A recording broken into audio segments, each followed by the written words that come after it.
اچھا میرا سوال یہ ہے کہ ایک آدمی کو جو گھر کا سربراہ ہے جو زکوٰۃ ادا کرتا ہے اس کے اپنے جو محرم رشتے ہیں ان میں کن کو زکوٰۃ دی جا سکتی ہے اور کن کو نہیں دی جا سکتی، یہ مجھے رہنمائی کرو۔ بریک سے پہلے ایک کال آئی تھی جس میں انہوں نے سوال کیا تھا کہ کیا ہم رشتہ داروں میں سے اپنے رشتہ داروں کو زکوٰۃ دے سکتے ہیں اور امیجیٹ فیملی میں سے از اٹ پاسبل یا نہیں؟ مفتی صاحب سے اس کا جواب لیتے ہیں۔ جی مفتی صاحب۔ بسم اللہ الرحمن الرحیم نحمدہ و نصلی علی رسولہ الکریم اما بعد۔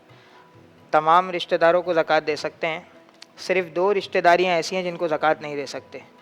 ایک رشتہ داری ہے میاں بیوی کی، شوہر اپنی زکوٰۃ بیوی کو دے، بیوی اپنی زکوٰۃ شوہر کو دے تو یہ صحیح نہیں ہے۔ اسی طریقے سے دوسرا رشتہ ہے ولادت کا۔ ولادت کا مطلب یہ ہے کہ ماں باپ اپنی اولاد کو نہیں دے سکتے اور اولاد ماں باپ کو نہیں دے سکتی، بھائی بہن ایک دوسرے کو دے سکتے ہیں۔ تو یہ جو دو رشتے ہیں، ایک میاں بیوی کا اور دوسرا جو ہے وہ اولاد اور ماں باپ کا، یہ نہیں آپس میں دے سکتے۔ اس کے علاوہ جو بھی رشتہ دار ہو کسی اور کو دینا چاہے تو یہ زیادہ بہتر ہے بنسبت باہر دینے کے۔ اپنے کسی رشتہ دار کے خیال رکھنے میں دو فائدے ہیں، ایک زکوٰۃ ادا ہو جائے گی، دوسرا صلہ رحمی کا فائدہ ہوگا۔ تو اس لیے کوشش کریں اپنے رشتہ داروں میں ایسے لوگوں کو تلاش کریں اور اگر وہ زکوٰۃ کے مستحق ہے تو ان کو زکوٰۃ تو ان دیں۔ کو دیں۔ اچھا ایک اور سوال ہے میرا مفتی عبدالرؤف سے میں کروں گی۔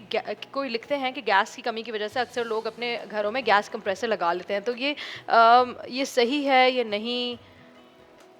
جی بسم اللہ الرحمن الرحیم۔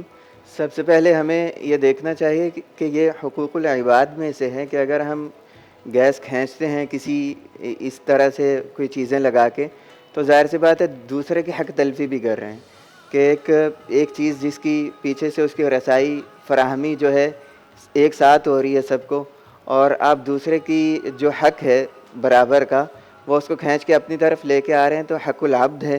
تو اس بارے میں بھی ہمیں ڈرنا چاہیے۔ دوسری چیز جو ہے لیگلی بھی دیکھنی چاہیے کہ یہ غیر قانونی بھی ہے اور غیر آئینی بھی ہے، اس کے اوپر باقاعدہ سزائیں بھی ہیں، اور کئی دفعہ دیکھا بھی ہے کہ یہ ان کی وجہ سے بڑا جانی نقصان بھی ہوتا ہے اور دھماکے بھی ہوئے ہیں۔ پچھلے دنوں ابھی کراچی میں ہی ایک بہت بڑا دھماکہ ہوا اس کی وجہ سے۔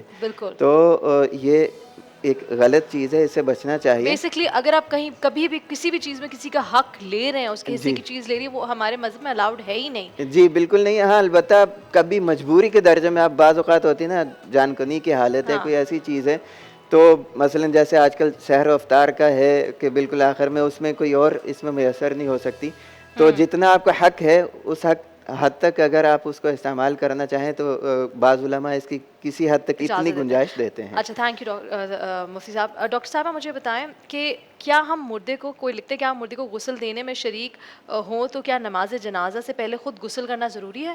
ہاں، غسل سے میت جو ہے وہ کرنا تاکہ آپ پاک صاف ہو جائیں، اور اس کے بعد بالکل صحیح ہے۔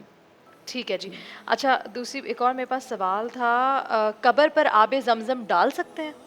بالکل ڈال سکتے ہیں، قبر کے اوپر بھی آب زمزم ڈال سکتے ہیں، قبر کے اندر بھی ڈال سکتے ہیں، کیونکہ ہمارے یہاں یہ موجود ہے، یہ نظریہ موجود ہے کہ ہمارے یہاں انتقال ہوتا ہے، منتقل ہوتے ہیں، ہلاک نہیں ہوتے ہیں، تو ایصال ثواب کا سلسلہ جاری و ساری رہتا ہے، اور ایصال ثواب کے سلسلے کو جاری رکھنے کے لیے آپ نیک کام کر سکتے ہیں۔ ٹھیک ہے گیلانی صاحب، آپ سے بھی میں اسی سوال کا جواب چاہوں گی۔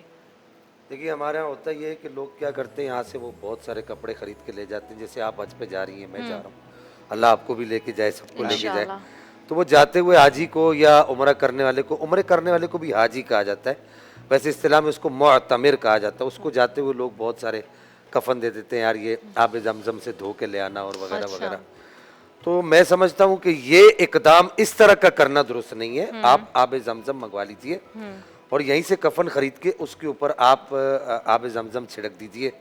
اب رہی یہ بات کہ کیا یہ دل کو سکون دینے والی بات ہے یا پھر دین میں ایسا کہیں ایسا ہوا ہے، پریکٹس ہوئی ہے کہ تبرک کے طور پر درست ہے، باقی آب زمزم سے اگر کوئی یہ کہے کہ میرے کفن پر آب زمزم ہوگا تو میں نے جو نمازیں چھوڑی ہیں وہ مجھے معاف ہو جائیں گی، یا میں نے روزے چھوڑے تو مجھے معاف ہو جائیں گے، ایسا نہیں ہوگا۔ جو اللہ تعالیٰ کے حقوق چھوڑے ہیں یا خلق کے جو حقوق تلف کیے ہیں ان سب کا حساب دینا پڑے گا۔ یہ بطور تبرک کے اگر اللہ چاہے تو وہ معاف کر سکتا ہے۔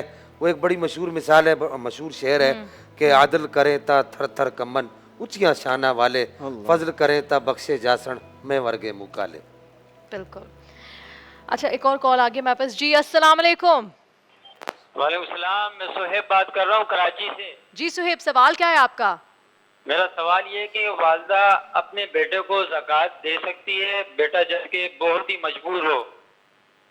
جی میرے خیال سے ابھی اس کا اس کا جواب جواب دیا ہو تھا، چکا ہے۔ لیکن چلے ایک دفعہ پھر دے دے مفتی احمد عفنان، آپ جواب دے دیں ایک دفعہ۔ بسم اللہ الرحمن الرحیم. میں نے ابھی یہ بات پچھلے سوال کے جواب میں بتائی ہے کہ اولاد ماں باپ کو زکوٰۃ نہیں دے سکتی، ماں باپ اپنی اولاد کو زکوٰۃ نہیں دے سکتے، لہٰذا ماں اپنے بیٹے کو زکوٰۃ نہیں دے سکتی. نہیں دے سکتی. جی ٹھیک ہے جی. اچھا بہت شکریہ. مزید ہم کالز لیں گے. ایک اور سوال میرے پاس وہ یہ ہے کہ دیکھیں جی لوگ زکوٰۃ دیتے ہیں، رمضان کا انتظار کرتے ہیں، مفتی صاحب کے رمضان میں زیادہ سے زیادہ ثواب ملے گا، پھر کیا کرتے ہیں لوگ اور ڈیوائڈ کرتے ہیں. رمضان کے شروع میں زکوٰۃ دیتے تھے اور آخری کے 10 دنوں کے لیے کچھ زکوٰۃ رہتے ہیں، لیکن آپ کو پتہ ہے زندگی اور موت کا کچھ پتہ نہیں ہے. تو اس اگر ہم بہت ہی پریکٹیکل ہو کر سوچیں، ہمیں ثواب بھی چاہیے لیکن زکوٰۃ بھی ادا کرنی ہے. پھر کچھ لوگ ایسے بھی ہیں جو جیسے میرے شوہر ہیں، انہوں نے اپنے کچھ حصے کی زکوٰۃ دی اور کچھ مجھے دی کہ تم میرے لیے دے دو، میں اب ملک میں نہیں ہوں.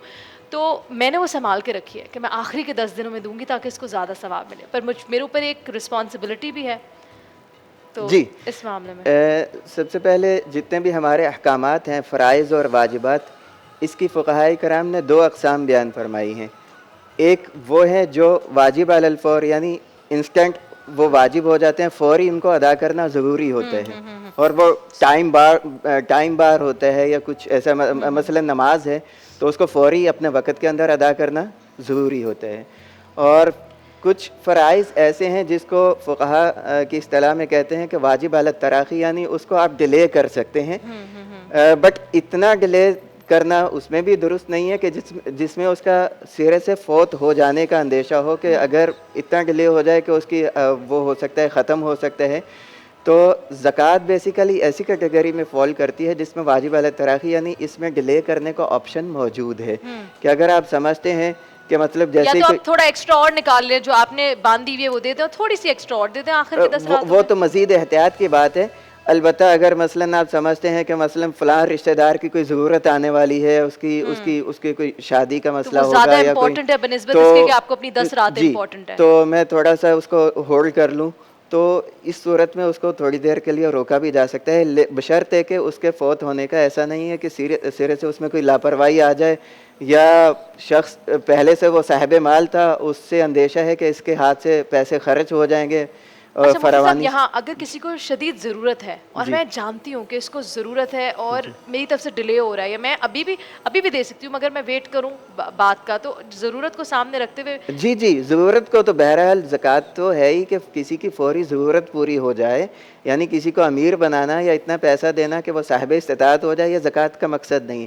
زکوٰۃ کے مقاصد میں سے دیکھتے ہوئے یہی لگتا ہے کہ یہ رننگ ایکسپینسز کو میٹ کرنے کے لیے ہی یہ حکم ہے. اگر کوئی ڈائر نیڈ ہے کسی کی اور کسی کی فوری فوراً واجب اس کو ہے ادا تو پھر کیجیے. اس کو بہت یقیناً شکریہ. فوری بس کے ساتھ یہاں وقت ہوتا ہے بریک کا، کہیں مت جائے گا، دیکھتے رہیے عشق رمضان.